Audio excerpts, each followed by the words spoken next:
Aloha, everyone. Valina Kako. Thank you for attending our event hosted by the Center for Biographical Research. My name is Kēhaulani Kauanui. I'm a professor of American Studies and affiliate with Anthropology at Wesleyan University. And I'll be serving as moderator for our session in honor of Cynthia Franklin's new book, Narrating Humanity, Life Writing and Movement Politics from Palestine to Mauna Kea. First, I want to thank Subramanian Shankar for his labor in co-organizing this session, and also to acknowledge and mahalo Paige Rasmussen from the Center for Biographical Research, who is handling all of our tech support. When you logged on to Zoom, you should have received a notification that this session is being recorded. I want to let people know that it will be archived on the YouTube channel for the Center for Biographical Research. And at the end, if we have time for question and answer, take note of that. I'll try to remind people again that if we can bring you on camera if you want. You don't need to turn on your camera, but you will be part of the recording. So take note of that if you do end up asking a question towards the end. I just have a few comments before I introduce our esteemed panel of incredible thinkers here. Cynthia Franklin's monograph is beautiful, powerful, and compelling work. And it's incredibly relevant to our current political moment when dehumanizing narratives to justify state violence and genocide are in full force. Take, for example, former Israeli ambassador to the United Nations, Dan Gillerman, who just 4 days ago described Palestinians as, quote, horrible, inhuman animals, end quote. That was in a TV interview. In her book, Narrating Humanity, Franklin makes a critical intervention into practices of life writing and contemporary crises in the United States about who counts as human. To enable this intervention, she proposes 3 distinct analytics: narrative humanity, narrated humanity, and grounded narrative humanity.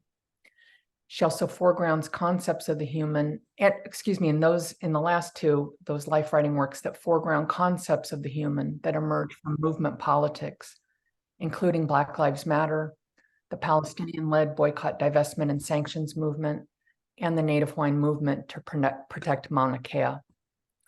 While her work carefully interrogates stories of narrative humanity as they reinforce the status quo, she turns to other writings that showcase both narrated humanity and grounded narrative humanity, which articulate alternate ways of being human, different ethical projects.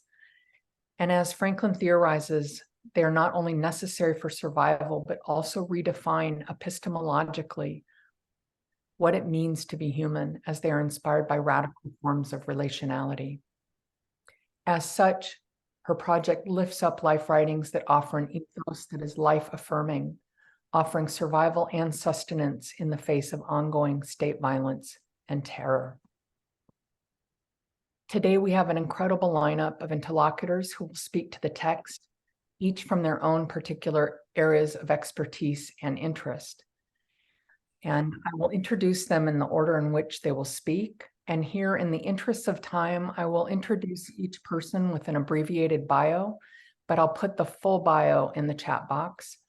I also want to let people know that if they have questions along the way, towards the end, if we do have time, you can use the Q&A function at the bottom of your Zoom screen, and that will come just to the speakers. And if you want it to be more public, you can put it into the chat box, okay? So we will first hear from Maryam S. Griffin, Associate Professor in the School of Interdisciplinary Arts and Sciences at the University of Washington, Bothell. Broadly, her work examines people's ordinary movements, both physical and political, and how they confront state power in quotidian and spectacular ways. She is the author of Vehicles of Decolonization, Public Transit in the Palestinian West Bank, published in 2022, which is part of the Critical Race, Indigeneity, and Relationality book series with Temple University Press. And she is co-editor of We Will Not Be Silenced, The Academic Repression of Israel's Critics, published in 2017 by AK Press. Our second speaker is Bill V. Mullen, who is Professor Emeritus of American Studies at Purdue. He is the author of several books, most recently James Baldwin, Living in Fire. In 2024, he will publish with Janelle Hope a book titled The Black Anti-Fascist Tradition, Fighting Back from Anti-Lynching to Abolition, with Haymarket Books. And with Fordham University Press, that title is We Charge Genocide, American Fascism and the Rule of Race. He is a member of the organizing collective of the U.S. Campaign for the Academic and Cultural Boycott of Israel, and also serves on the organizing committee for the Palestine Rights Literature Festival. Our third speaker will be Nadine Naber, who is Professor of Gender and Women's Studies, Global Asian Studies, and Anthropology at the University of Illinois, Chicago. She is author and co-editor of several books, including Arab America, Gender, Cultural Politics and Activism, published with NYU Press in 2012, Race and Arab Americans, with Syracuse University Press in 2008, Arab and Arab American Feminisms, published with Syracuse University Press in 2010, and that's a winner of the Arab American Book Award of 2012, as well as an edited volume, The Color of Violence, with South End Press, and Towards the Sun, with Nadine Press and George Mason University Press. After Nadine, we will hear from Fred Moten, who teaches in the departments of Performance Studies and Comparative Literature at New York University. His latest book is Perennial Fashion, Presents Falling, with Wave Books 2023.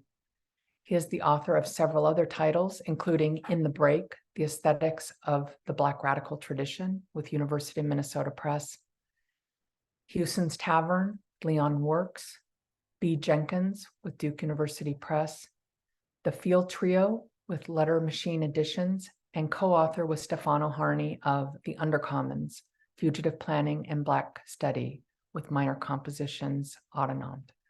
He tells me he is proud to say that he is Cynthia Franklin's classmate. And we will be hearing some brief remarks from Cynthia Franklin after the panelists present. And so I want to offer an abbreviated bio here.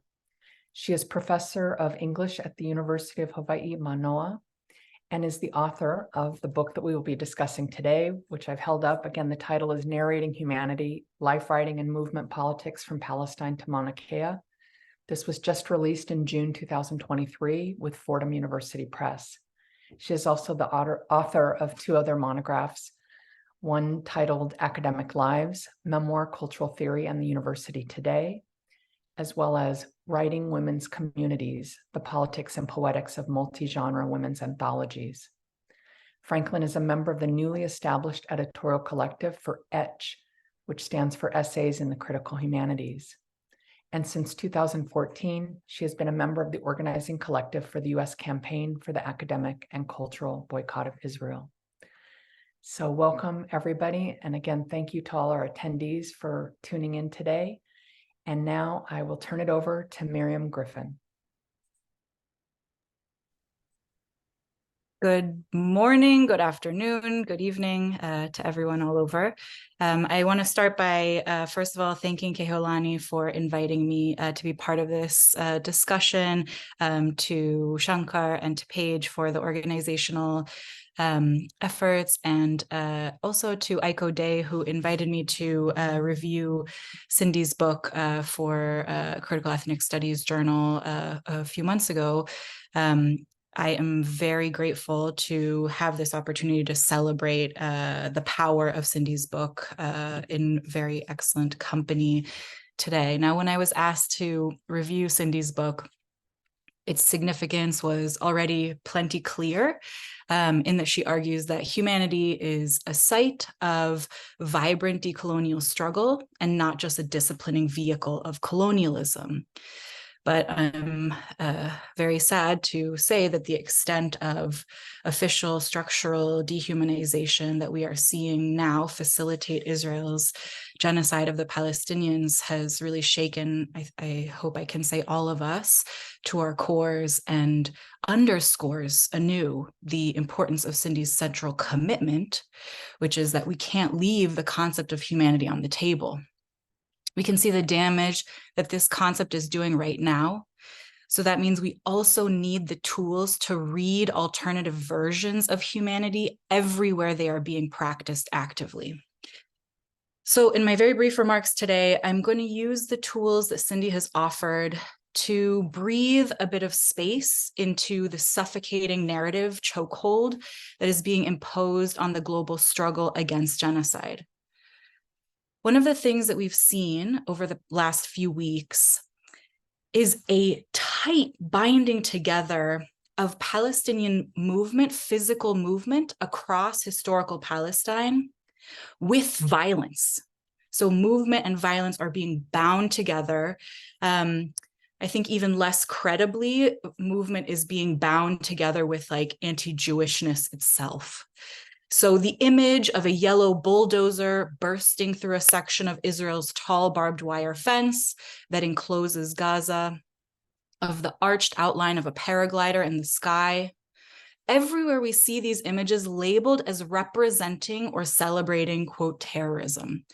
Now, in a flyer for a local demonstration here a couple of weeks ago, a student group used just a drawing of a paraglider hanging above a protesting crowd. And that image was removed by social media platforms, Facebook, Instagram, for, quote, praising a terrorist attack, and also, quote, supporting violence against a particular group of people. Alongside the vilification of these images, I want to also read the now intensifying hysteria around the old enduring protest slogan, "From the river to the sea, Palestine will be free." This too is being smeared as a call or support for terrorism. And I think these are connected bad faith readings which purport that demanding Palestinian return, which will necessarily entail freedom of mobility across all of Palestine, is inextricably intertwined, in fact, one and the same, with all manner of evil. This is what this bad faith reading is trying to impose. Now, this narration produces the impossibility of a different reading, of reading the images as representing an escape from the concentration camp of Gaza, of reading that escape as separate from the violence that its militants committed. Now, those who can't bear the violence of anti-colonial struggle will probably object to my effort to distinguish these two pieces. But I am doing so as a scholar who has studied Israel's fundamental hostility to Palestinian self-determined movement. In Israel's eyes, the greatest threat to itself is the collective impact of free Palestinian movement, because that movement represents the Auda, the internationally guaranteed right of all Palestinian refugees to return to Palestine. Now, I'm dwelling on these narrations, not to give them more airtime themselves, but so that we can use Cindy's tools to try to undo a little bit of this, or to make space in these very restrictive readings. Those restrictive readings are doing a whole lot of damage right now, and so undoing them has very high stakes. The conflation, I think, at the center of this misreading marks the gap between colonial Zionism and decolonization. The conflation stems from a colonial conception of humanity where individualism, the right to own and to exclude, and security based on control are paramount, but living under conditions of equality, mutual care, and solidarity are simply unimaginable. Like, they're not comprehensible under this definition of humanity. Cindy's exceptional book offers an invaluable lens through which to decipher these narrative manipulations, but also to identify the ways people are and have been cultivating alternative narratives. So she highlights 3 different but related approaches to decolonizing humanity that Kēhaulani had talked about at the beginning. The last of which I think is particularly useful for my purposes today, and that's the term grounded narrative humanity. With this phrase, Cindy's representing visions of humanity that resist colonial versions of the term, but are nonetheless normative to indigenous communities. And it's that formulation that I think resonates with the notion of self-determined Palestinian movement across historical Palestine. El-Auda, return, is a cornerstone of Palestinian liberation, and its normativity is evinced by constant mundane practices of Palestinian movement, both sanctioned and illicit, of artistic representations, of traveling by train or by metro, of even mundane collective commons that emerge to enable everyday movement, and by the intergenerational passing of keys. I mean, like, well, I have filled a book. I was going to say I could fill a book with examples, but there are many, many examples of the way that this is normative. Now, Cindy's formulation, this formulation of humanity with self-determined movement at its center, to paraphrase Cindy from a passage in chapter 5, quote, is a collective claim to a world that is decolonial, one that is still in the making. The images of breaking fences and paragliders was immediately legible and immediately inspired hope, resonated around the world to all of those who have experienced dispossession via enclosure. And so I think it's crucial that we can see that power on its own and not allow it to be confiscated through colonial misreadings. These ideas are so powerful because they activated a shared belief in a liberated humanity resisting mobility controls, an idea that is normative for Indigenous people in that it is just. Cindy emphatically demonstrates that the narrative manipulations we are seeing that characterize Palestinian movement as an existential threat, their purpose is to make real human freedom, and Palestinian freedom in particular, appear impossible. But as her book faithfully records, our movements and communities are already cultivating and practicing a liberated, connected, mobile version of humanity. It is not only possible, it is already collectively in the making, as she says. Thank you very much. Thank you. Thank you so much. That was wonderful. Okay, we will now shift gears and we will hear from Bill Mullen.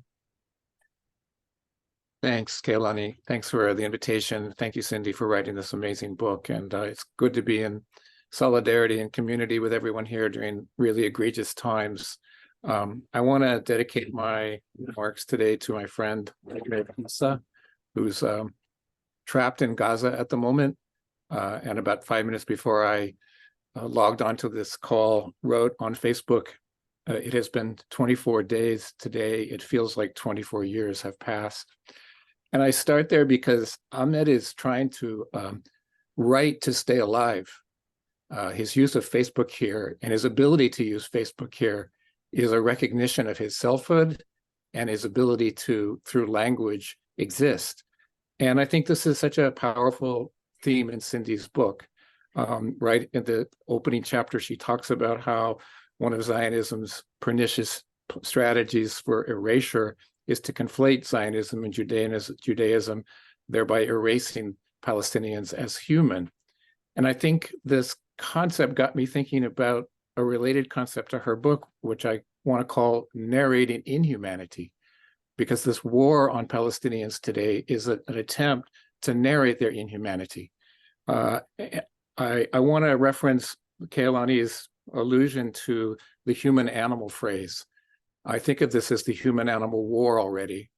And I want to, I heard it first from an Israeli cabinet minister, but it's really become the kind of lingua franca now in Israel to describe Palestinians, right? And I want to just read, Cindy writes so beautifully about Stephen Salaita's work in her book. And I wanted to read something Stephen wrote on Facebook about that phrase and kind of build off of it. The term human animal, he wrote, used more than once by Israeli politicians to rationalize their ongoing genocide, has an unusual resonance. Its intent is to dehumanize, but by modifying animal with human, the Israelis unwittingly affirm that the Palestinian has a specific place in this world. We are all, in fact, human animals. immersed in the ecosystems that settler colonies claim to transcend. Only a ghoul would be so contemptuous of the living, and only an outsider would so eagerly renounce any connection to the land. And I thought about what Maryam was just speaking about, which is the project of remaining human is always ongoing. And Stephen is finding, even in this passage, in the slippage of language of dehumanization, the potential to be alive. This is what Ahmed is doing on Facebook, trying to find the potential of language to stay alive. And then it got me thinking about how writers have to confront this all the time. And I went back to Remy Kanazi's book from about 2014. Remy is a Palestinian poet who wrote a brilliant book of poems called Before the Next Bomb Drops. And if you know the cover of that book, the title is inscribed inside of a bomb falling vertically down, sort of onto the reader, almost, it feels when you look at it. And it's a powerful image in which I think Remy is arguing means that the poem can be a bomb. My poem, my poetry is a kind of explosive act of resistance against Israeli occupation before the next bomb drops. But even within the poem, there is poetry, there is complication of this idea. In his poem Lit Up, which describes a terror attack against Palestinians by Israel, he says, there is not enough space in a poem to read all the names of the dead. And I started thinking that even the writer here is confronted with a kind of master narrative of violence that threatens to eclipse even the act of the poem, which wants to resist its own erasure. And all this kind of came to a head to me about 3 weeks ago, right before the recent Israeli war, when I was in Philadelphia with good friends and comrades trying to hold the Palestine Rights Literature Festival at the University of Pennsylvania. I suspect by now a lot of you have heard about what happened there. The intention was to bring together about 100 of the greatest Palestinian writers in the world. And they came. Isabella Hamad and Noor Maswala and so many others. But even before the festival began, the narration of what that festival was going to be in the public discourse had already identified the Palestinian as terrorist. So the trustees and the ADL and even the Penn administration were saying, what will be said in this literature festival is kill the Jews, is eliminate Israel, right? We couldn't get to the words ourselves before the words had been put into the program, as it were, for Palestine rights. Before the festival began, there were counterterrorism trucks parked outside of the hall where the writers had assembled.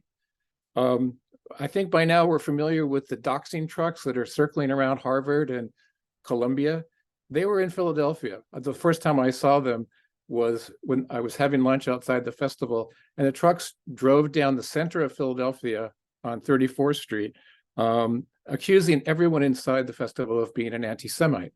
And I thought about these as, Israel's very good at weaponizing everything. I thought of this as like the bulldozer, that killed Rachel Corrie, which was now a weaponized truck occupying and patrolling the streets of Philadelphia to make sure that the message of whatever was going to be said inside was preempted by what was on the side of the truck. As a result of this intimidation and harassment, the festival went on, but several people were prevented from speaking, or at least speaking in the format in which they had been invited. Roger Waters, the founder of Pink Floyd, was not allowed by Penn University police to come on campus. They literally told the festival organizers, we have the right to shut this down if Roger Waters appears. Roger Waters was on the side of that truck being accused of being an anti-Semite. If you know his history, he's been standing with Palestine forever. Gary Young, the Black British journalist, was the day before he left London to fly, was found out that his temporary visa had been pulled and he wasn't able to attend the festival. And finally, Viet Nguyen, the brilliant Pulitzer Prize winning novelist, did attend. He was the only one at the plenary who was able to make it. But about 2 weeks after the festival, as many of you know, Viet Nguyen was canceled at the 92nd Street Y for his public declarations of Palestinian support. these were acts, this is part of the master narrative of violence that I'm describing against writers. It's not cancellation, it's a kind of genocide against the word. Stephen Salaita talks about the silencing of Palestinians as an embargo on sympathy. And that's exactly what was being expressed to us, we felt, in Philadelphia. This panel that these three speakers were meant to speak on was about solidarity and friendship, right? And it was really important for the Zionists to make sure that that panel did not occur, to kind of cut off the head of the words that belong to the writers that would express the solidarity. So I've come to think of cancellation and silencing as narrating inhumanity, strategies of narrative inhumanity. And I've thought about cancellation as a form of violence, which is being perpetrated on Palestinian people, Palestinian writers, Palestinian speakers. And my relief from this moment really occurred about a week ago, Friday, at a public protest. There were about 400 of us at the Purdue campus marching for Palestine. And we used many of the great famous chants that you chant when you're on the line, from the river to the sea, for example. But the one that was new to me and resonated in a way with Cindy's book too was this one. It was, by the thousands, by the millions, we are all Palestinians. And there were two things I loved about that articulation. One was that it expressed the internationalism that I think is vital to defending the Palestinians against the occupation. But it was also the us using language to kind of call ourselves into being. We are all Palestinians. It was a refusal of erasure. It was a refusal of being narrated as inhumane. I came to think of it as, my moment of narrating humanity, to kind of use Cindy's really beautiful formulation. So I'll stop there. Thank you. Thank you so much, Bill. Okay, next up, we have Nadine. Thank you. I'm just going to put up some images for folks.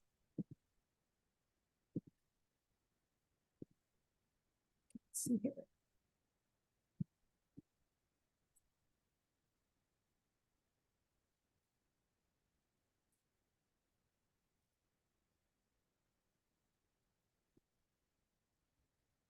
All right. Well, a key theme in Narrating Humanity is that settler colonialism and racial capitalism depend on dehumanization, as we have heard, whether in representations of Indigenous people or Black communities as terrorists, inhumane others, or security threats. Franklin teaches us about the role that discourses of civility, that is, who gets to be deemed civil and who is uncivil, play in enabling settler states to violently disappear Indigenous peoples and violate Black communities. In her analysis of Salaita's writing, she maps how the attacks he faced were forged in the name of civility.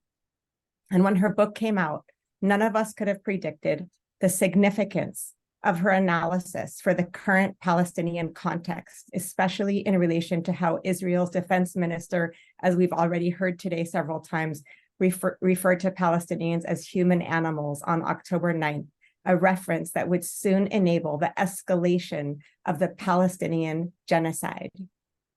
And especially relevant today, we might also recall the Israeli tendency to dehumanize the very Palestinian mothers who have had their children ripped away from them as responsible for raising terrorists and responsible, therefore, for terrorism. And today, what Franklin helps us understand is the settler logic of civility and how it depends upon the violation of relationships, kinship, and life, especially through US-backed Israeli killings, as Israel positions mothers, fathers, and all caregivers between a dual struggle to protect children from the very violence they are striving to protect themselves from.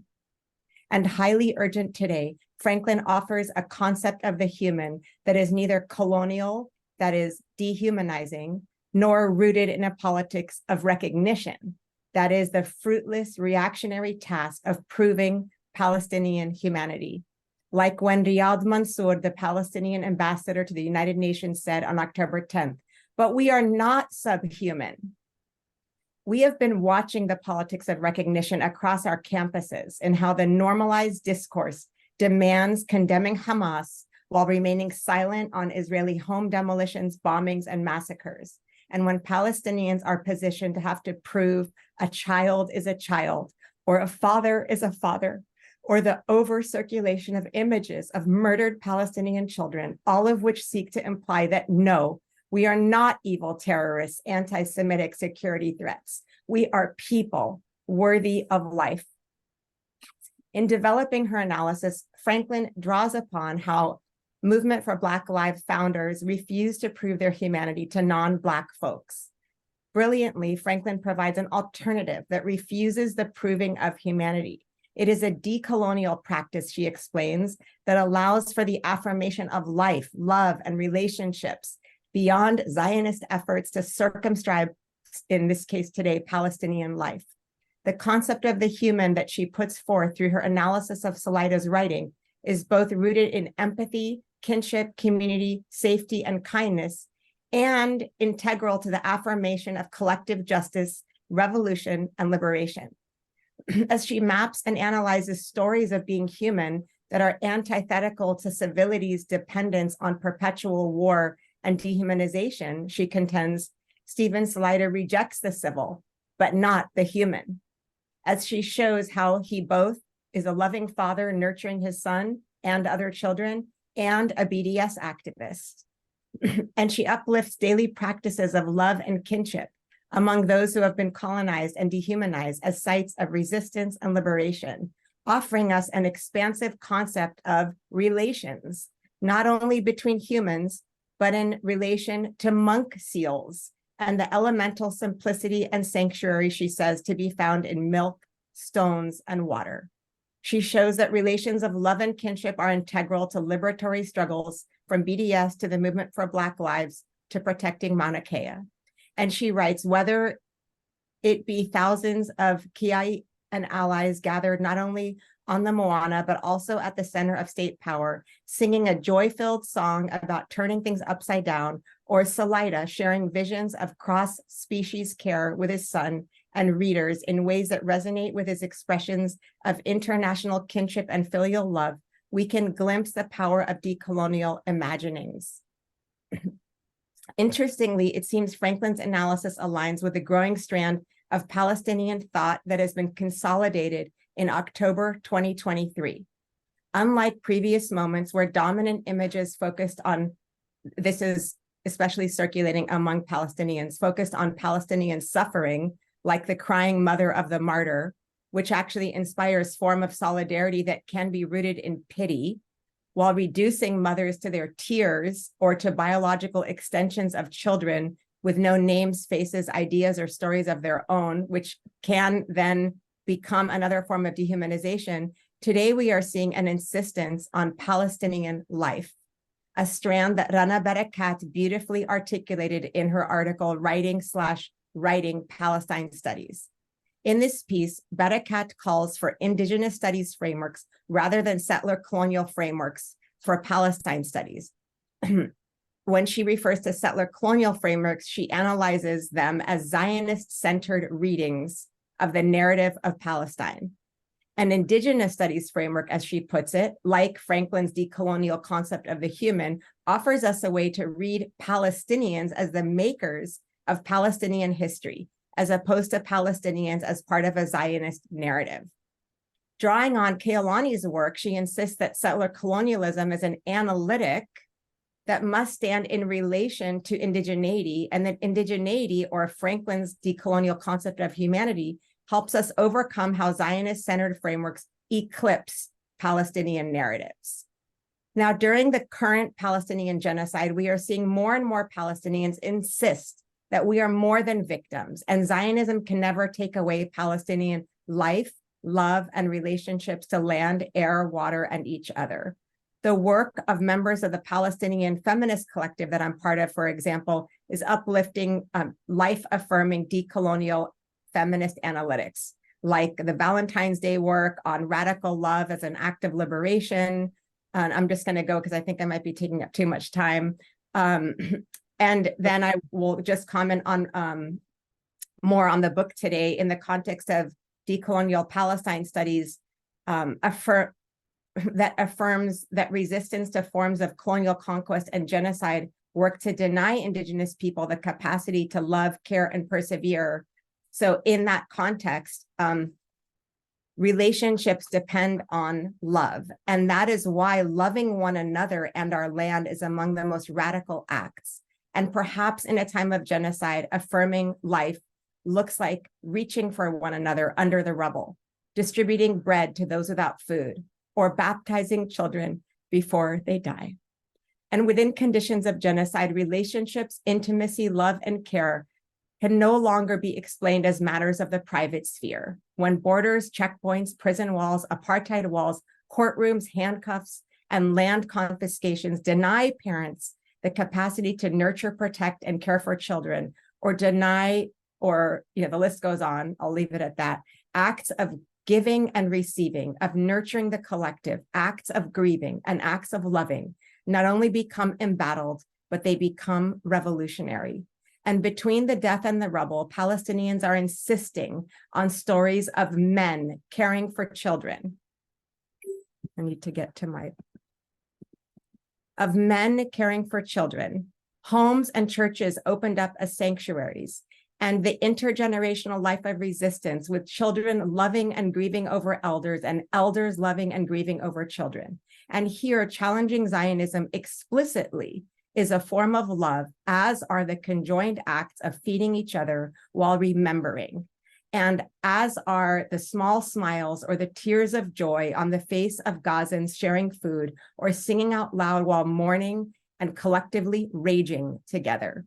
And solidarity with Palestinians, whether in protest, BDS statements, support for SJP students, or otherwise, necessitates that people have the food and water they need to survive. And Franklin helps us insist on life at the core of the journey towards a free Palestine and the afterlife of US empire, as she puts it. And I also want to uplift the work of Sarah Ahmoud of the Palestinian Feminist Collective, who also is an example of the consolidation of this life-affirming decolonial Palestinian narrative today, where she writes that bearing witness to genocide is to embrace love as radical consciousness, holding each other through the vast darkness of our grief, walking with each other hand in hand, bearing witness to landscapes of death, and telling the truth. Our refusal is a form of love. Revolutionary love gives us the courage to continue the struggle to affirm Palestinian life and a future in our homeland. And this, she says, is our Palestinian litany for survival. And I brought this image from, I just visited the George Floyd Memorial, and there was this beautiful artwork that said, "From tragedy, love must prevail." And I thought that was relevant. And this is the image of the doctors in Gaza who say, "We will stay here until the pain is over, and we will live here, and we will keep singing." And then some of you might have seen these images circulating, which represent, I think, what Franklin was uplifting in her book, with the work of Melek Motar, who's really central to Franklin's life work, and images of an insistence on life and bread, even in the face of tanks and bombs. Thank you. Thank you so much, Nadine. Okay, next we will hear from Fred. Thank you. We'll wait just till the, one moment, we'll just wait till the AV is taken care of here. Pardon me, Fred. Nadine, your screen share?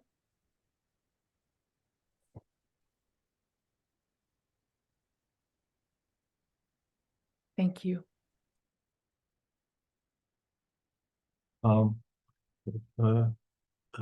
Thanks, Kēhaulani. I'm just gonna start reading, but I want to say how happy I am to be here with everybody, and to meet in celebration of Cindy's really great and absolutely necessary book. And because of its necessity, I want to start my remarks by reading a passage. It's actually the opening passage of her introduction. Narrating Humanity, Life Writing and Movement Politics from Palestine to Mauna Kea explores life-writing texts that have catalyzed or respond to contemporary crises in the United States concerning the status of the human. Despite thoroughgoing critiques by scholars, activists, and the many groups of people excluded from its domain, the human continues to be a concept we cannot theorize away. Rather, it remains one that we need to wrestle with. After all, understandings of who and what count as human continue to determine who lives and dies, who has the right to breathe freely and fully, who has airways that can be choked or crushed. As well, new or a resurgence of old formulations of the human can enable ways of being and becoming that are necessary for not only surviving, but thriving during a time of accelerating crises brought on by the intersecting effects of racial capitalism, imperialism, heteropatriarchy, and climate change. Through analysis of high-profile case studies focused on Hurricane Katrina, Black Lives Matter, Palestine, solidarity, and Native Hawaiian sovereignty, and featuring life narratives that expose civil society's dependence upon dehumanization. This project explores how life writing can be mobilized to do more than perpetuate forms of dehumanization that underwrite state violence. I contend that life narratives that participate in liberatory political movements can counter hegemonic forms of dehumanization and help us envision ways of being human based on queer kinship, international solidarity, abolitionist care, and decolonial connectivity among humans, more than humans, land, and waters. End quote. In suggesting that to be human is to have a story, Hannah Arendt brings us near a kind of nexus we inhabit irrespective of choice or decision. What it is to approach and then perhaps to move beyond that within which we are held is an important matter as we begin to explore the depth and beauty of Cynthia Franklin's achievement in Narrating Humanity, which shifts our understanding such that the human is less an exalted identity and more a bloody battleground, a terrible obligation, and a set of hard-won chances. On that ground, the first casualty is the generality of the field as such, which is constantly subject to a reduction of common sociality to abstract singularity. Already detached from and opposed to the much more than humanness of its surround, the human is further constrained to shrink itself so that it might be instantiated. To be human is to be a human, such that the human is given in and as the case. But what's at stake is not necessarily representativeness or exemplarity, but the sheer fact of the singularity that natality provides. And yet, what natality provides is still subject to withholding. The capacity for proper individuation and the freedoms it implies is often understood as a precondition and effect of the capacity to narrate or to be narrated. And if the telling of a life is an essential part of having a life, these are in turn all bound up with what it is to have the capacity to write a life. This nexus isn't broken as much as it implies a series of breaks, ruptures, separations that have to do with these assumptions of capacity and certain presumptions regarding the strict convergence of the concept of the human and the crystallization of that set of capacities that we have come to call human around this task of or act of writing a life. Let's call this network of fissures, scores, and incommensurabilities, where race and gender will have turned out to be forgiven, where police will have turned out to be implied, not simply the crisis of the human, but the human as crisis. What does it mean, finally, to assume this hyperlocality as habitat and general condition? What is it to live in the general imposition of a claim upon the human? We know the deadly impact constantly visited upon those whose claims upon the human are denied. We now must consider what it might mean for them to relinquish that claim. Is there anything else to have? What if there is nothing else to have? What if all is forgiven in that nothingness? What if therein lies the common force of abolition and absolution? Why do we need to wrestle with the human? Why did Abraham need to wrestle with God? Why did Frederick Douglass need to wrestle with William Covey? What need is fulfilled in and by this codependency? Why accede to this imposition of jurisdiction within which all of those who have to make a claim upon the human are at best mere petitioners and at worst have no standing at all? What has it meant to live, explore, experiment, improvise, study in and with this fallenness? To be clear, I'm not seeking to extend or renew any thoroughgoing critique of the human, since thoroughgoing critique, like the writing and the theorizing of a life, is a quintessential expression of the human. I am asking if the concept of the human, continually reimposed in every denial and defense and understanding of, and in every claim upon the human, is adequate to name and think and renew those practices in which we have engaged in order to survive in and thrive beyond the age of the human, which is given in and as ethical, ecological, sociological catastrophe. As Cindy tells us with gentle urgency, we can't theorize this seemingly intractably theoretical problem away. And yet, I think she also teaches us that to say that we can't theorize it away is not to say that we should theorize with it. It might rather be to say that we might walk away from theorizing precisely insofar as theorizing is entangled with and implied in the exclusions and injuries and attenuated chances that accrue to the telling and the having of a story. What is the critique of the human other than an extension of the ongoing theorization of the human? And what has critique and theorization ever been but a modality of combat, or if you will, wrestling? And has there ever been a separation of the telling or writing of a life from wrestling's brutal choreography? This is, again, a Douglass imperative, wherein wrestling is the privileged foundational figure of critical consciousness's double edge or bind, its endless double session. What if the matter or the writing of individual lives, which is always the very instantiation and embodiment of the human, is also the very structure of betrayal, given in an all but unbearable paradox, in the liberatory's capitulatory redoubling of the liberal? With great subtlety, Cindy allows and requires us to consider the distinction to be made between life writing and the writing of a life. Does that distinction map onto one that might be made between the human and, say, Sylvia Wynter's overrepresented and overrepresentative man?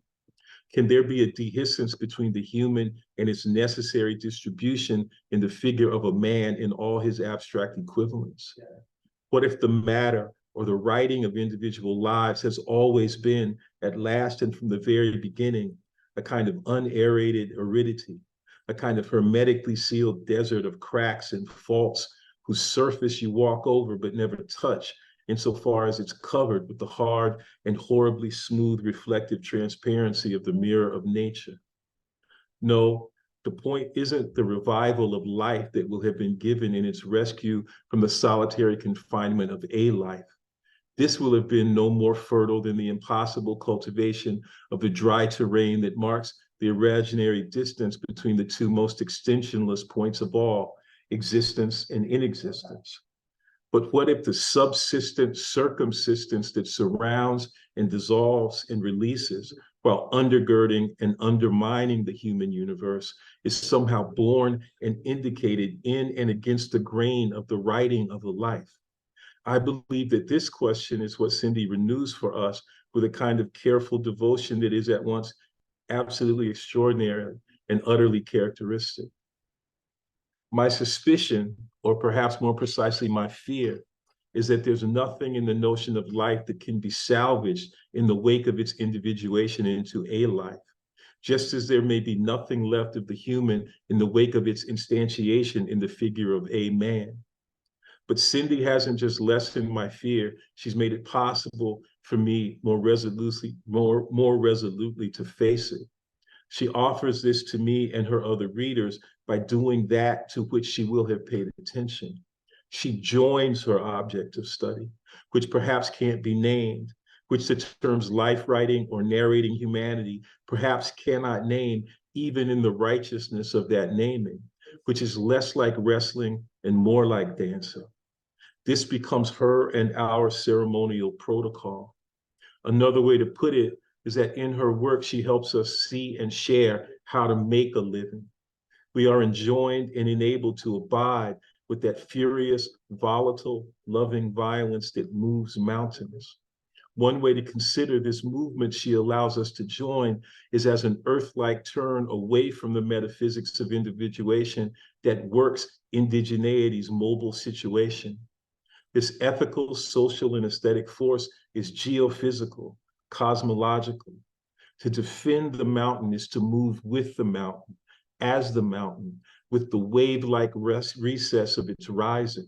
In the animate, aeronautical grounding whose trace narration bears, but which it all but always, all but stills and subdivides and buries. To move mountains in protection of the mountain, in the awareness that mountains move and live, that they are conscious, removes from the confines of human identity those practices and dispositions that enact the human in its destined and practical transcendence of identity. What if all the human ever has been is just this beautiful capacity and imperative to be more than that against the grain of coloniality's carceral reduction of earth to man's dominion and jurisdiction? If we are human only insofar as we can and always already are more than that, it is given in the movement of and the movement to save Mauna Kea. We wrestle where we are, but only at our best, only insofar as we dance grounds constantly evolving, always mobile elsewhere, in co-resistance for and with the mountain. That story, wherein writing comes into its own as radical choreography, and which Cindy tells again and again and again in this lovely book, is the endless and inexhaustible song of the earth. The last word here, which isn't really last, but is a lasting opening, goes to one of the grounding narrators whom Cindy amplifies. Their name is Kēhaulani. She says, every day, 3 times a day, we stood at the pu'udona and chanted and danced for us, for our continuance as people tied to the land, to the mountain, and to our inherited right to be indigenous in our place. Each chant was a practice in breath, in how to exhale meaning wrapped in vowel sounds, carried by vibrato coming from the gut, and maintained by ancient vocabularies constantly made new. Each dance was a practice in using my breath intentionally, holding it where necessary, releasing it where it could help my body reach down to the land or to the sky above, shaping stories with my hands. Thanks. Thank you so much, Fred. And now we will hear from the author of this incredible book that we're engaging and celebrating, Cynthia Franklin. Hold on, let me pin you. Thank you so much. All of you are, as always, I feel so much awe and gratefulness for your existence and the work that you do in the world. And so much of what I have learned, I hope has found its way in some way into that book, because I've learned so much from all of you. And now I've learned things that I wish my book had done or could do. And I have a lot of thoughts. I want to try and respond to a few things that some of you have said. All of it was just so beautiful and necessary. And, you know, Maryam, I really want to thank you for what you were saying about mobility and about that being a form, that mobility is a form of grounded narrative humanity insofar as Palestinians have been practicing that mobility, and that, you know, and it was a kind of like, I feel like you know, there's just so much more to think about that in relationship to all of these different ways of practicing what we call being human. And I want to think about, you know, link that to what Fred was saying about, and to what Nadine was saying too, about the mountain and about ways of practicing love and solidarity, rather than asking for permission, and rather than, you know, kind of saying we're human too. And, you know, I've been thinking about one of the beginnings for this book was actually in 2011, when Israel was bombing Gaza. And there was a picture of a father holding a shroud that was his child. And I posted this on Facebook, and I was just, you know, along with asking for a sign on for something from JDP. And this woman I went to high school with, who was a child psychologist, wrote and said, "This is such nonsense." And I was so struck by the word nonsense in relation to a man holding his dead child. And then she said, "There will be no freedom until Arabs love children more than they hate us." And, you know, that kind of rolled in my ear, you know, whether she said it or not, I don't know. But I was realizing that that photo was like a Rorschach test, that she just wasn't seeing anything I was seeing. And I've been thinking about that as this month, we are just seeing incredible, heartbreaking carnage. We are seeing the tenderness of men holding their children, holding other people's children. We are seeing unbelievable things, and they are flooding social media. And yet there is this narrative that is accompanying this of Palestinians as, you know, as human animals. And I want to go back in thinking about this to something Fred said, like, and something that I think a number of you have said, like, if you think about that statement, human animals, what a fucking insult to animals, you know? Like, do you treat animals this way? Do you treat anybody this way? Is this like, I don't know, just this kind of denial of relationality with the rest of the world, with more than humans, with animals, with land, with, I feel like that is what Bill is calling narrating inhumanity, playing out right for us. And I don't quite know what to do with that. It has really shaken me, just the extent to which that we're watching a genocide, and people are refusing something as simple as a ceasefire. And it has shaken me, but also, you know, it does make me think at the same time as there's a need to call out this inhumanity that is being narrated by politicians, that is being amplified by the media, that is being embraced by people that are disrupting pro-Palestine events in this most gaslighting of fashion, and claiming victimhood. That at such a moment, I think that I want to really hold up what Fred is saying and think maybe, and also I think what I hear Nadine, what I hear you saying, that maybe the thing is not to hope that we can re-narrate the human and reclaim the human, but just practice ways of being together and making the world that we need to live in. And, you know, that's not going to, it doesn't feel like enough, especially with what's going on. It doesn't feel like enough. And yet at the same time, I think that this kind of crisis of the human is, I just feel like we're at this moment where I don't know what to say about it. As, you know, as I hear these kind of calls to wipe out, to genocide a whole group of people. And so in some ways the book is feeling very futile. And in other ways, I think that what we do have is the ability to be together and be in community. And it doesn't have to be under the name of the human, but to kind of recognize forms of collectivity and community and care that are what we have right now. So I think that I want to stop there and just thank you all for giving me so much to think about and participating right now at this moment where I actually know each one of you is kind of running a marathon at sprint speed. I think I said that to Maryam, and I know it's true.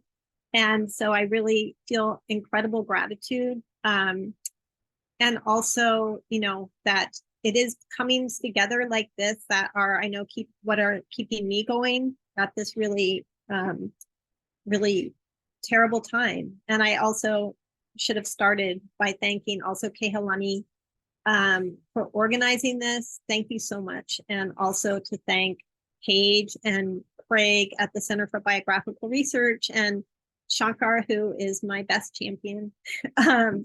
So I think I'm just gonna stop there, and I'd love to hear, you know, any questions, and also think, you know, like I'd love to hear you all respond to each other too. You raised so many important things for us to think about. So thank you. Thank you. Thank you so much, Cindy. And yes, we do have some time for panelists to respond to each other, and then we can open it up while people are thinking about their questions. Feel free to pop any question you may have in the Q&A box or in the chat box if you are fine with other people seeing it. If it's in the Q&A, only the panelists and myself and the tech support will see it. And just a reminder that if you want to come on camera, and or if you just speak into the microphone for your question, you will be part of the archive for this that will be on the YouTube station for the Center for Biographical Research. I did want to just clarify one thing. Again, I put it in the chat box for everybody. It's not to argue what's been said, but it was even more specific. It was inhuman animal, as if to anticipate the sort of rebuttal around human animal, like it was even worse. Anyhow, so let's open it up to panelists if you want to respond to each other and or converse with Cindy. These were all really meaningful presentations. Thank you. There's so much there.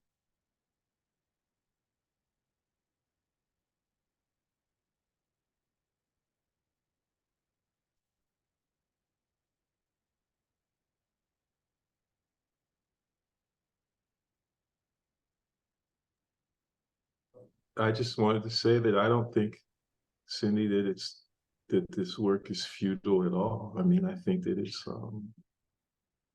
it's really important, and it's also, I think, really generative, because, you know, I mean, and I think it gives us all kinds of language to talk precisely about why it's generative. You know, I mean, because you are so actively engaged in the very practices that you are also studying, the book redoubles those practices in a way that allows us to try to say, okay, well, yeah, there's this place we do have to fight on this battleground, even if it's not a ground of our own choosing, but we're not confined to that battleground, and that there's something other than not only their, you know, brutalizing conceptions of the human, but maybe even something other than what's just generally problematic in the very idea of the human as such. And to me, like I was trying to say, that really comes to life, especially in chapter 5. And in the depth of your engagement with indigenous practices of action and social action that are inseparable from these practices of song and dance and movement, and all of which become a much more full and much richer conception of narration than the sort of reductively literary notions of narration that we've been given, you know, in these sort of, you know, in the places where the human is supposed to, that old, you know, brutal notion of the human kind of holds sway. So don't, it's not futile, it's good. Thank you for it.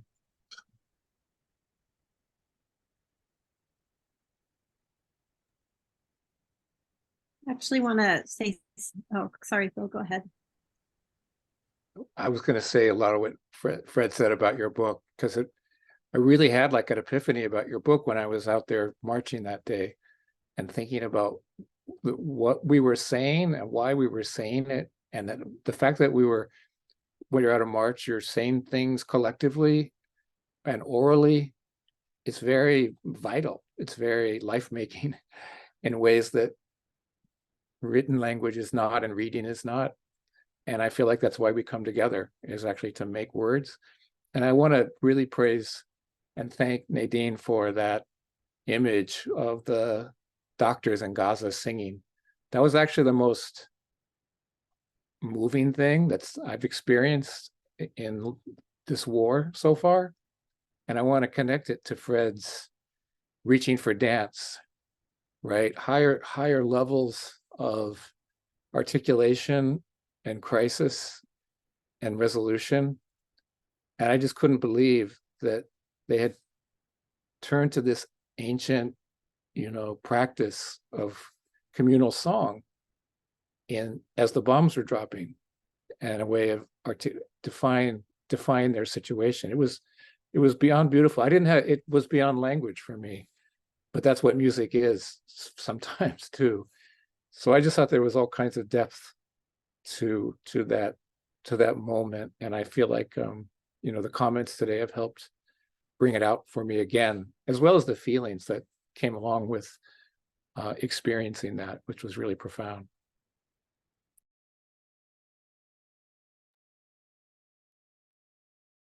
Cindy, did you want to? Oh, I was just going to engage with something that Maryam didn't talk about today, but I've been thinking about a lot, because in the, you know, the piece that you let me, that I was able to read, where you talked about security, and security as this term that, you know, like the human should we just step away from it? And, you know, I've just been thinking about that so much, especially this past week in Hawaii.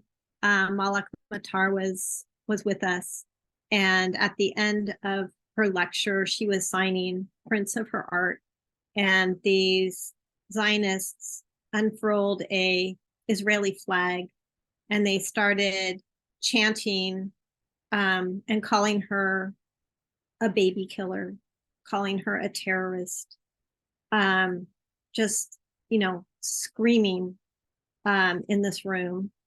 And, you know, because they had been attending they had counter protested a sign waving we did on October 8th. And so the department chair had campus security on the ready for such a thing. But one of the things that happened at this, when this happened, was that a group of women spontaneously formed a line, and we linked arms and blocked these men from being able to advance upon Malak, who was able to continue signing her prints. And, you know, for her, this was not dramatic at all. She was like, you Hawaii people need to toughen up, because, you know, it was, you know, like, given that her family's homes were under home was under bombardment, this was not, you know, a particularly dramatic or unexpected event. But I think there was this kind of formation of a line of women that I think happened so automatically, in part because we were in Hawaii. And, you know, this is what happened on Mauna Kea, you know, to protect elders from militarized police, was just to form a line of women and to link hands. And these men didn't stop talking or shouting. So, you know, we all started shouting "Free Palestine," and we were much louder than they were. And, you know, this kind of, you know, we were not doing this really, like, this was a practice for us as well as for her, you know, so that she could continue signing her artwork. And then campus security came in, and, you know, as they were starting to get physically aggressive and, you know, kind of move them out of the room, although they were just exercising their right to free speech. And so, you know, I've just been thinking a lot about this issue you raised about security and whether that is a word to maintain hold of or just to let go, but also just the kind of logics that, or the ways that people are practicing forms of care that are forms of maybe what we call grounded narrative humanity.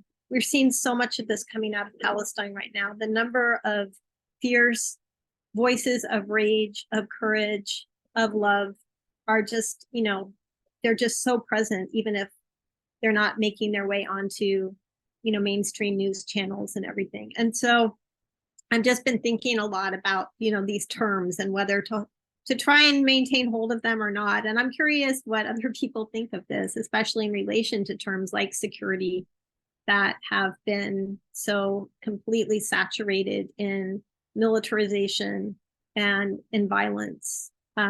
So that's just a question for all of you.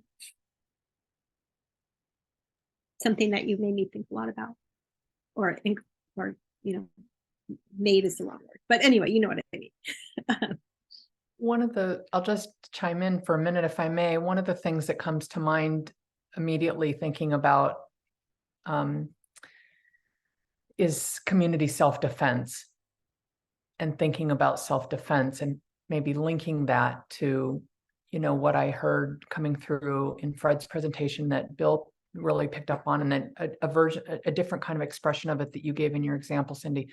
There's also that collective ritual, right, of tapping into something else that can be so sustaining in that moment, and then also can end up having the effect of diverting or diffusing. But then there's also, you know, thinking about safety and good old-fashioned community self-defense, whether it's preemptive, whether it's violent or nonviolent. You know, I think about the U.S. military-backed overthrow of the Hawaiian Kingdom, and the white settlers formed what they called a committee of safety. So thinking about those uses, or thinking about, you know, the Israeli minister of so-called defense, right? There's another version of defense, arming 10,000 settlers as militia groups, civilian militia groups with rifles last week, 10,000, and not in, you know, in the West Bank and in Palestinian mixed neighborhoods in 48 Israel. So just kind of teasing out some of those. I should also mention that in the Q&A, there's a comment for Maryam. I'll go ahead and read that. It's from somebody named Dawn. It says, "Thank you for exposing the deliberate misreading of the slogan 'From the river to the sea' and the representation of the paraglider, etc., as images of terrorism, not the effort that it is resisting brutal colonization and claiming freedom of movement as a human right." Maryam, would you be willing to maybe engage that comment? Yeah, I'll engage the comment. I also just want to say, Cindy, like, all I did was just say a sentence about this in my review. You're the one who made me think about it, because I'm so used to thinking of security, safety, defense, and all of that as the terrain of the colonizer, you know, as tools of the colonizer, as tools of justification. In the last few weeks, especially, but I think this is something that most Arab Americans and actually all communities of color have felt forever. I've heard and been in conversations with a lot of people expressing a feeling of the impossibility of being in this world. am thinking about that because of what you raised about safety. Maybe that's where this is coming from, a feeling that safety is not in our purview. That is something that belongs to those who dominate us. And there's a phrase in your book, I'm sorry, my notes have gone off the rails. So I can't remember if you said it or if you were quoting someone else, but the phrase was that we have access to living maps of Aloha Aina.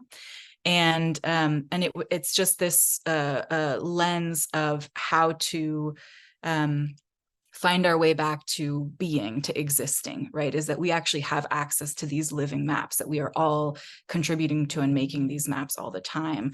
And that is a segue to my response to the really thoughtful just comment in the Q&A from Dawn, thank you, which is just to add that I always try to be very careful with the word claiming, because I actually think that, so much of what Cindy has uplifted for us is not claims at all, but is simply practices. They are doing the thing and not claiming or demanding the thing. And so, the fact that we have access to these living maps, that we don't have to claim them, we know how to be in the world. We are being in the world, and that is the problem for some people. And that I don't know if I'm just having a moment of euphoria being among all of you, but that is the thing that I think I have to hold on to anyway myself. So thank you very much. Thank you. Any other comments or questions, either from the panelists or from the attendees? I could make a comment. It's related to what Cindy said about, I feel like my book is, I don't know what word you said. Did you say no longer relevant or something? And I understand that sentiment in the sense of, I think as soon as the bombing began, it was easier to talk about life and affirming life and looking for these little pockets of hope. And then the worse, and this is in relation to what Maryam said about how Arab Americans feel right now. And I'm just saying this because it would be helpful to hear from some of, from you super smart people to help, because I'm really struggling to think about words that can help us with, what we are in at this moment is mass death. And, I think if I had prepared my presentation a week ago, even, I would have felt like my presentation made sense. But even today, I don't feel like what I said, I don't feel convinced by what I said in my presentation today or my thoughts. I think it just became, the last few days became hopeless and horrific. And so I guess what I'm saying about the event today and our discussion is it could be help. I think we're all struggling. I'm guessing, I'm not going to assume, but I think it would be helpful to maybe as we close out to just acknowledge and affirm that the kind of analysis that we're talking about in Cynthia's book, that there are like scales to it. I can't think of the right word or idea that I'm trying to put out, but, I think we could just, I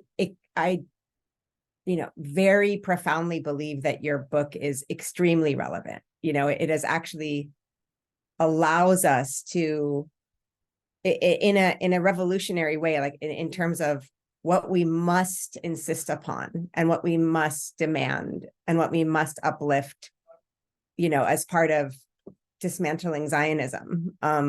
So there's no question about this, the urgency and significance of your analysis.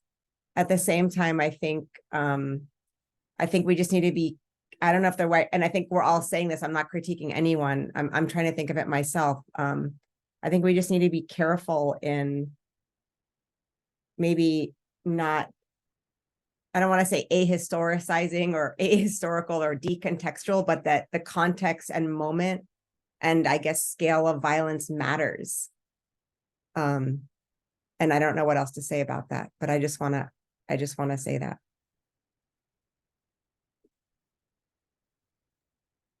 Thank you. You're here.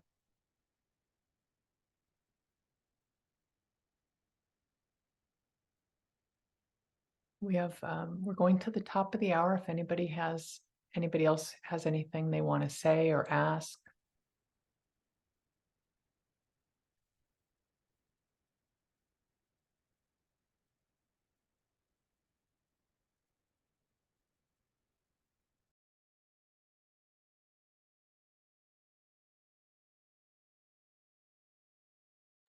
I'm just going to say it's nice to see so many names I recognize in the participant list, and to thank those friends that I see there for being here.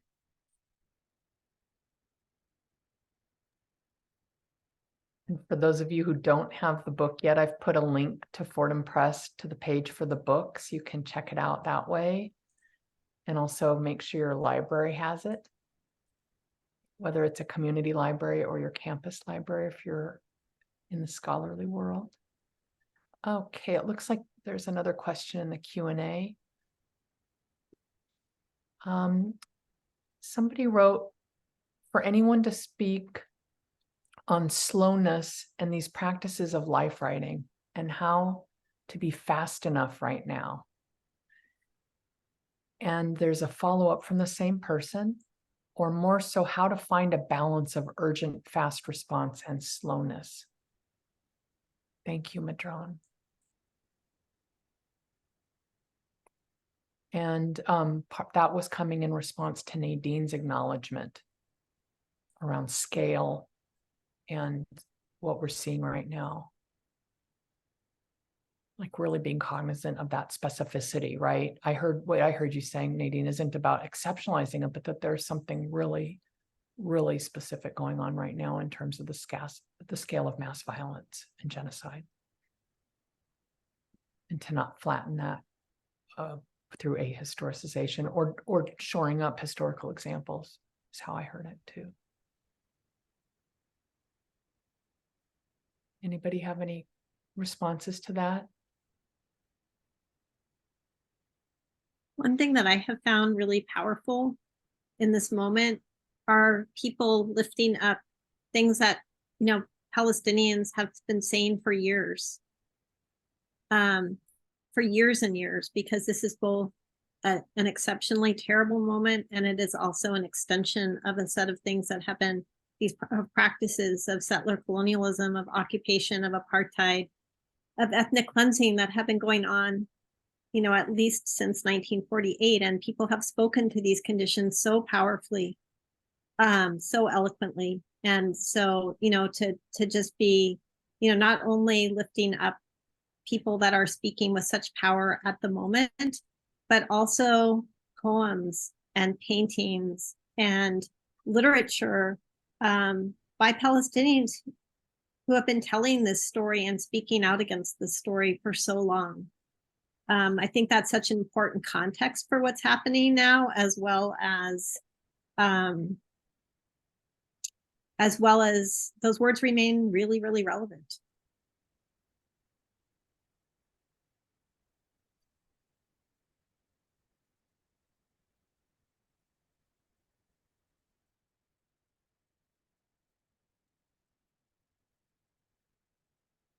I really appreciate what you said, Nadine, because I think I've been really sitting with this feeling of being incredibly moved by,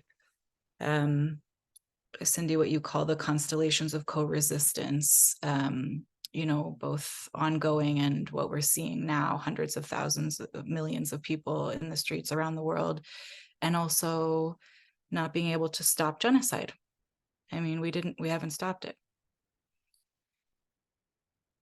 And so how do we sit with that feeling of failure?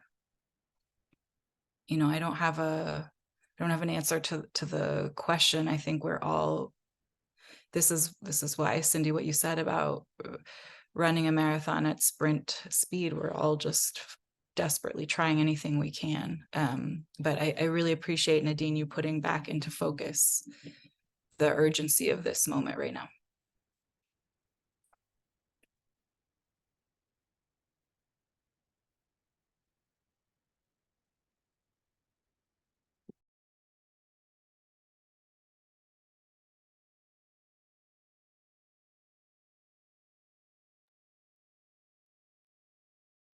Yeah. I don't want to pressure people to talk. There's such a heaviness to where we are at this moment. It feels awkward to cut it right this very second, just kind of sitting with this for a moment. I didn't know, Nadine, if you might feel comfortable saying a little more, perhaps. Is this like is the event wrapping up? Yeah. Okay. I mean, I don't know what to say about that, but I guess what I could say is, if we're, you know, given how overwhelming the grief and mourning is and horror that's ongoing, I mean, to me, it's a call to action. It's to act. It's to do everything we possibly can to support Palestinian students on our campuses, junior Palestinian and Arab scholars, whatever it is that we feel we can do, you know, whether it's taking some tasks off someone's plate because they're living a nightmare and can't really function. I mean, you know, action can be anything. And if we use Cindy's book as a model, it could be feeding each other. It could be organizing a protest. It could be fighting for resources at your campus for anti-carceral mental health resources. I mean, you know, we all know that the list can go on and on. But I think it's really, it's nothing less than a call to action around the clock. And you know, this isn't for the folks here, but there's definitely been a struggle around, you know, it's almost like the lack of sense of urgency, I guess, like, you know, among academics, there can be this, you know, it's like, so I'll just stop with that, just to say it's pretty easy to figure out what to do. It doesn't require a lot of back and forth and discussion and texting, and it's like, just do something. There's a lot that can be done. But yeah, I would just say it's a call to action. I think that this final part of the discussion, to me, leaves us with a call to action.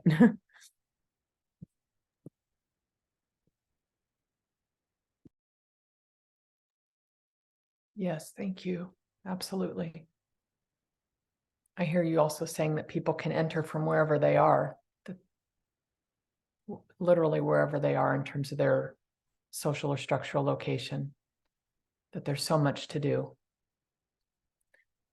Bill? I would just remind folks, if you can get to Washington this Saturday, November 4th, you know, this is a really, really major demo, lots of coalitions involved. Protest has limited valence sometimes, but, you know, to the question about slow and fast, I've sort of stopped doing everything since this war began, except trying to find groups to be with. And it's the only time I have felt alive and able to kind of function. And I feel like our group coming together, like even like this, people are searching for a new commons, a way of connecting to each other around Palestine. And I feel like people are almost offering themselves up in these massive demonstrations, hundreds of thousands of people. We are with you, take us. And we have this mobility problem. We can't get there, right? Like, if Gaza is like the last place on earth we can get to, which is so part of what everybody's been talking about today. But I do feel, as a call to action, we have been called to go to Washington this weekend if folks can, and I think that would be a great step. And for those who can't, people are calling for local rallies at the same time from wherever their location. So that's the other thing, is that people can hold rallies in their own neighborhood, even if it's a small town.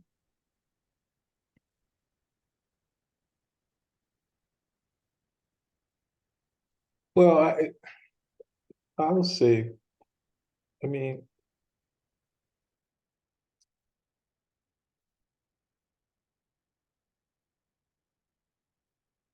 Martin Luther King used to love his phrase, the fierce urgency of now. It's a kind of an amazing phrase, because in some ways it's like it's temporally indeterminate, right? Now is always now. The urgency is always now. When was it ever not urgent? And I think that it's important to consider that for a couple of reasons. Because I think it's great. You know, I have no criticism to offer of people going to Washington or doing demonstrations or going to, writing statements, signing petitions. But I'm kind of with Maryam in the sense that I think we see the limits of our recourse to these liberal protocols. And I think it's important to recognize that those liberal protocols are not in and of themselves, even at the level of our own expressions and at the level of our own content, they cannot simply be detached just by fiat from settler coloniality. Okay. And I'm not trying to make this some big like theoretical, I'm simply saying, yeah, it's a call to action, which is, or maybe another way to put it is a call to renew, our anti-colonial practices. No, we can't go to Gaza, but we all live within the precincts and under the protocols of settler coloniality, where we are, in our workplaces, in the ways that we work.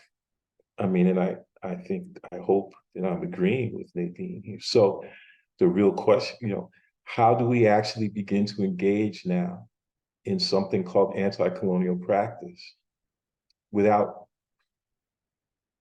placing ourselves in a constant position and sort of sterile position of having to express our solidarity with the people to whom we relegate to the anti-colonial front, right? It seems to me that we can be complicit in that relegation too. It cannot simply be the responsibility of the Palestinian people to actively engage in anti-coloniality. And it is not enough for us simply to express our solidarity with them. So what is anti-colonial practice where we are and where we work?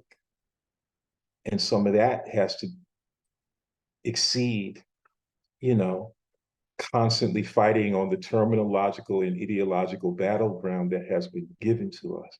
And again, this is what I think is really important about Cindy's book. It shows that on some fundamental level, we have no choice but to fight on that battleground. But we also have no choice but to exceed that battleground in the ways that we think and in the ways that we do the things that we do. So, so for me, the question that I'm interested in and that I would love to be involved with as many people as possible who also want to think about it in the most absolutely practical way is what will our anti-colonial practice be?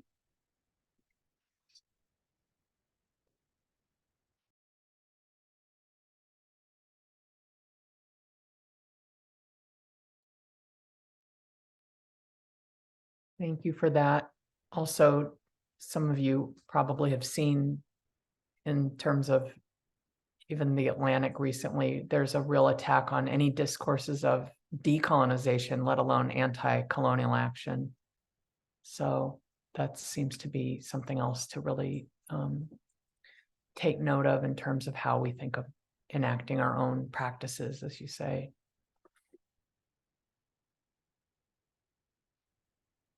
And it goes back to the question of violence, right? That's in terms of the framing of it anyway. The dominant framing of it is any calls to anti-colonial action are being countered as though that violence isn't allowed, or presuming that it is a violent modality to begin with.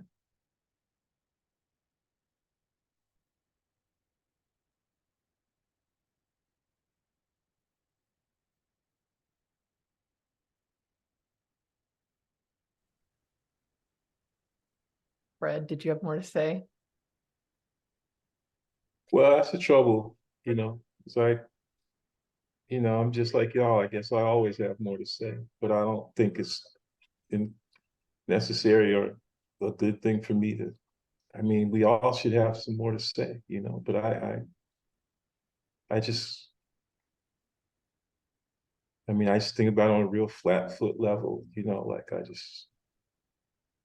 I'm never going to teach another course by myself again, shit like that, I mean, like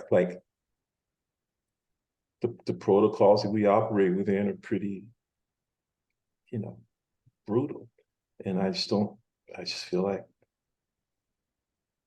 it's kind of like I don't want to give up any word or any idea that the colonial bosses of the world think that they have or think that they own. But I don't want to accept any word or any idea that they impose. That's all. So I just think we should be willing to tear everything up, and that is violent. But just because it's violent doesn't mean it's brutal. It's violently loving, right? And again, in those ways that Cindy's book breaks down. And so, but I'm not going to go get a gun and shoot anybody for a whole bunch of different possible reasons, or real reasons. But the fact of the matter is, I just feel like everything that we've been doing up to now that hasn't worked has to be placed under a kind of brutal evaluation. That's all, And anyway, like I said, I have a horrible tendency to talk too much, so I would like to shut up if you don't mind.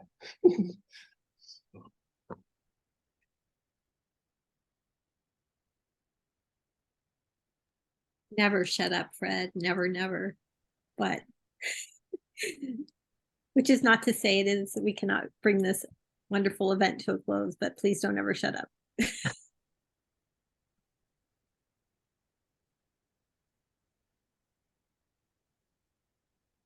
mean, it's resistance that's under attack, right? Including violent resistance. So that's all.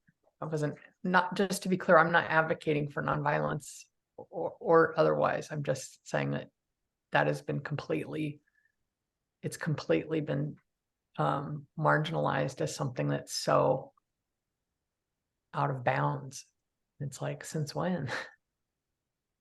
Since when? And for whom? I mean, that's also for community self-defense, right? It's like, that's why I mentioned Antifa, right? The importance of that kind of work. What's that, Fred? I mean, I got a call like 10 days ago to sign this petition of artists, who were And I didn't want to sign it, because I'm sick of petitions. I'm tired of petitions, But then I was like, well, I got to say something, respond to the urgency of the moment, with the weakest possible response. So I signed a petition, sort of without even really reading it. And when I read it, part of the petition is like, well, we're calling upon arts organizations to speak out against the genocide. First of all, the arts organizations like the Whitney, okay, the MoMA, they're not going to speak out against this genocide. And B, why would you want them to speak for your position? Right? Why would you even want that? Okay. Well, the answer is because you want to be absolved, right, as you continue to deal with these brutal institutions. And that makes a certain amount of sense. Artists work for museums and galleries. I work for the university, but I can no longer, I don't desire to be absolved from working for NYU. I just, I kind of feel like we can work for NYU and work against NYU, just like workers have always done. Slaves worked on a plantation, okay, and they worked also to destroy the plantation. It's a contradiction, but that's the kind of contradiction that we have to live with and that we ought to want to live with, okay, without need for absolution. But then we signed a petition, weak as it is, and the guy from Art Forum who publishes it gets fired. But now all the energy is to defend the guy from Art Forum.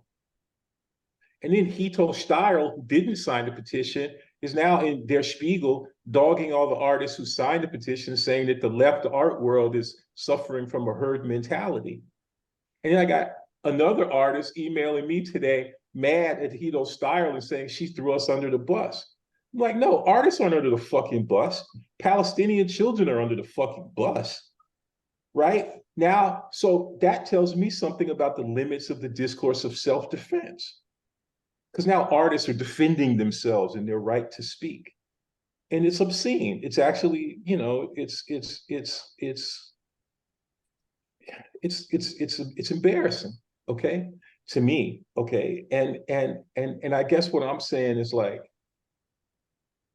and now the original petition that they asked us to sign, now they put another version of the petition back in Art Forum without asking anybody who originally signed it, saying that they deplore all violence, including the 1,400 civilians. Like, no. See, I don't have to tell anybody about how I feel about what Hamas did, right? All I have to do is declare my unconditional support for the idea, for the right of Palestinian resistance. It might make me feel better or might make me feel like I'm more part of a human community if I join everybody in the hand-wringing about the deaths of these babies, as opposed to those other not quite human babies who don't quite count. But I'm not gonna do, I can't do that. So now I got to email somebody and say, can you please withdraw my name from the original, from the letter? They didn't ask my permission. They didn't ask me to approve. You see what I'm trying to say? And now I'm caught up in all this energy around having signed my name to a letter, like it's a frenzy and people are emailing me about it. No, that's a waste of energy. The petition should never have been offered in the first place, okay? Right? The petition was just a weak substitute for, for the real decision, which is can we as artists actually begin to imagine what a genuinely anti-colonial artistic practice might be, okay, rather than merely representing anti-colonial sentiment. You see what I'm trying to say? So, okay, do I have the answer? I don't have the answer. I don't have the answer. I'm not saying like I have the answer. I'm just expressing my frustration, and anybody that wants to figure it out or talk about it, I'll be glad to talk, not because I know, because I'm just trying to figure it out myself. So,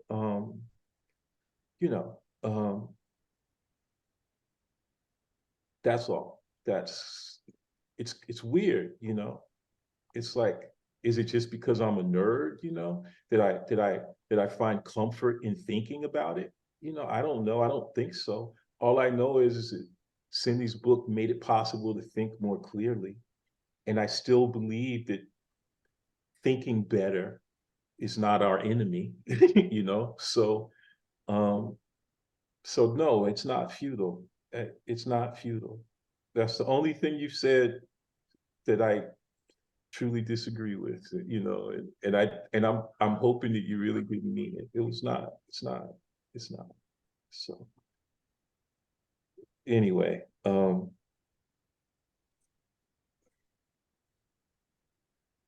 going on mute now. Thank you for that. Not for muting, but thank you for your additional comments. We should wrap up here, but I wanted to note that Naoko asked in the Q&A, how do we fight cowardice? Way too many are afraid of doxing.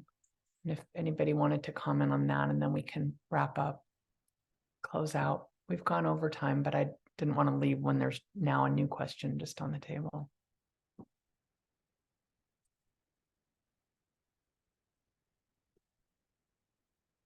I don't know, Bill, you mentioned those billboards. Did you have any thoughts on this?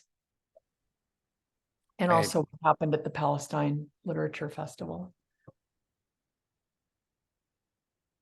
You know,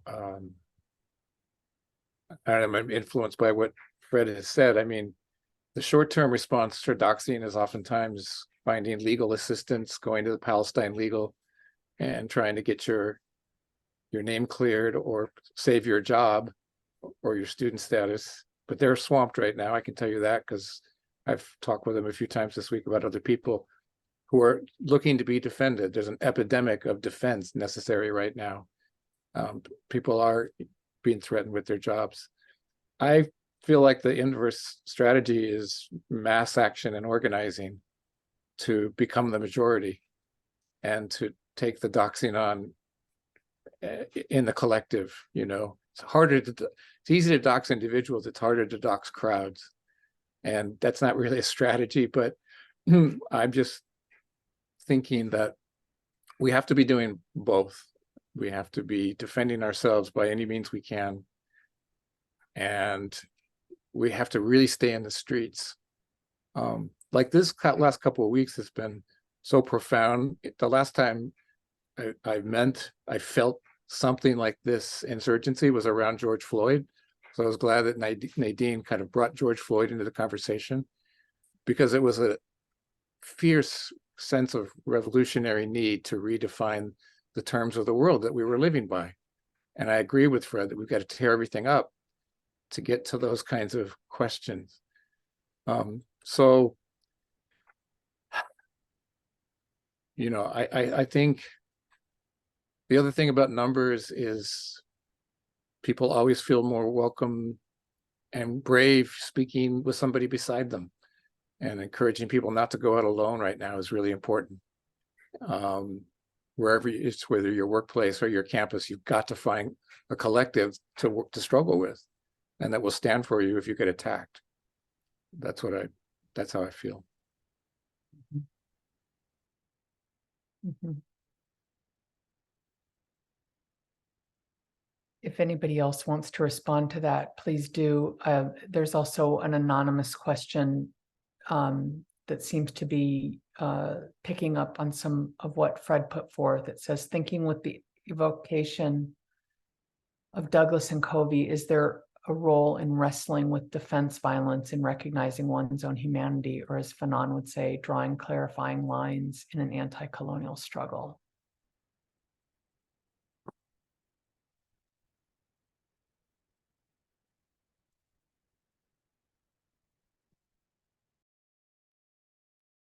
Well, I mean, the reason that part of what Cindy's book allowed me to do, just with that question of wrestling,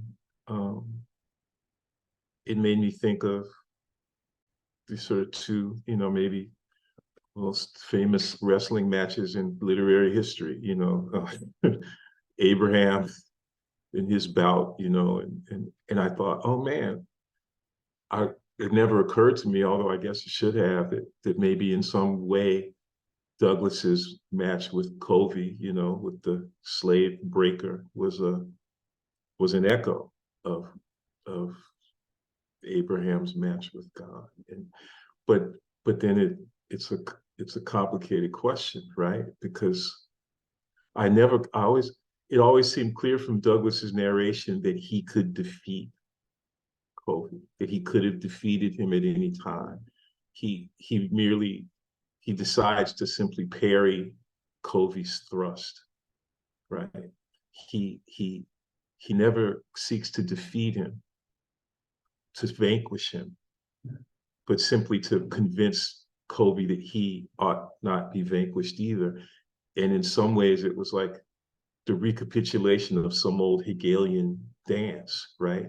This kind of codependent dance, you know, in which I am alive in my resistance, but that life in resistance only lasts as long as, you know, you also resist me, you know, so there seems to, you know, and there's a kind of valorization of resistant identity that can emerge from sustaining that codependent antagonism.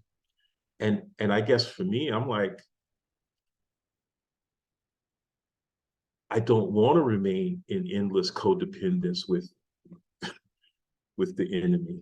You know, I don't want to do that. I don't want to do that. I don't want to keep fighting over what it is that they withhold. Because my suspicion is that what it is that they withhold is mostly some bullshit. You know? And again, that's why in Cindy's book, it turns out that again, in the fight for, you know, Kauanui, it's like they're not fighting for, that's not the battle that they're fighting. They already had something independent of their antagonistic relation to the boss, to the man. And it wasn't something that was like immemorial. It wasn't some attempt to return. It's like what Mauna Kea says, this endlessly new language that we keep making, right? They, you know, so it wasn't about a return to what already had existed, but that had been spoiled. It was like, no, what we're fighting for is the renewal of our capacity to innovate, right? Which coloniality had suspended in its brutalities, you know? And so I guess Fanon, you know, believes in this objectifying encounter with otherness. He's a pretty clear Hegelian in that regard, right? For him, recognition is the condition of possibility of the human subjectivity that he would claim. And it's just like what I believe this is what, you know, Maryam, Nadine, you know, this is about way more than recognition, you know? So, you know, and sometimes I think that we continually try to renew their terms and their conceptual formations in order to, in a way that sort of is an almost surreptitious request for recognition, right? And I do think that there's something of that animates Douglas's work, you know, and I would, this would be another question about life writing, you know, but that's another reason why it's like what Cindy's, by the time you get to chapter 5, it's not the writing of a life. It's like the making of somebody, of a way of living that's not reducible to any one person, right? It's you know, and it's not reducible to persons insofar as the life, the living that's being made is the entanglement of the mountain and the ones who are defending it, you see. And that seems to me to be something outside of the framework of what it is that Fanon imagines. But that's no disrespect meant to either Fanon or Douglas. They are heroes, but they might be held within something within that wrestling match in a way that precludes their capacity to dance, you know, which again, Cindy's book insists upon. But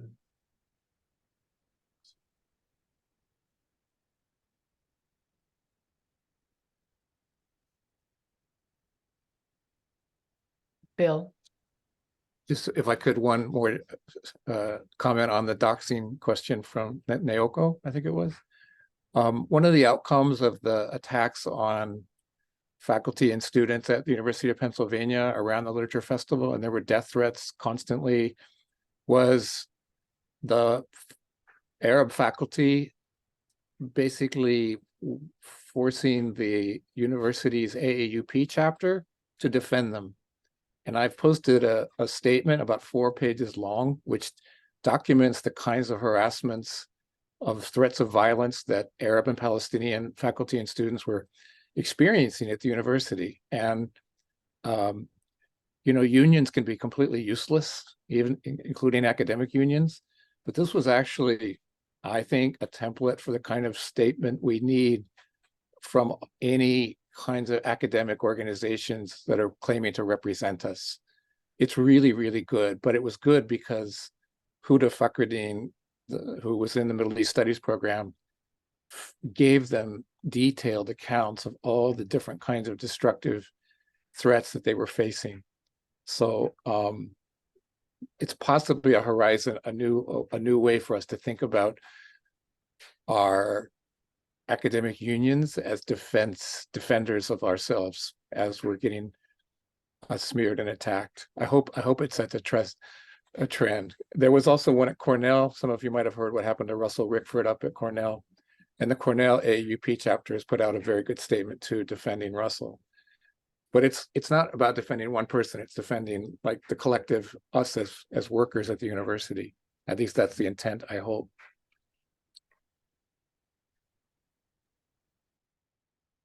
Okay, thank you very much. Thanks to all our presenters, and thanks to our esteemed author of this incredible book, most relevant right now. We do need to close out. Thank you for those of you that stayed this extra half hour. We have a good number of people that stayed on, and thank you again to the presenters. These were really powerful presentations and lots more to think about in terms of where we're leaving the conversation right now. Take care, everyone. Mahalo. Aloha.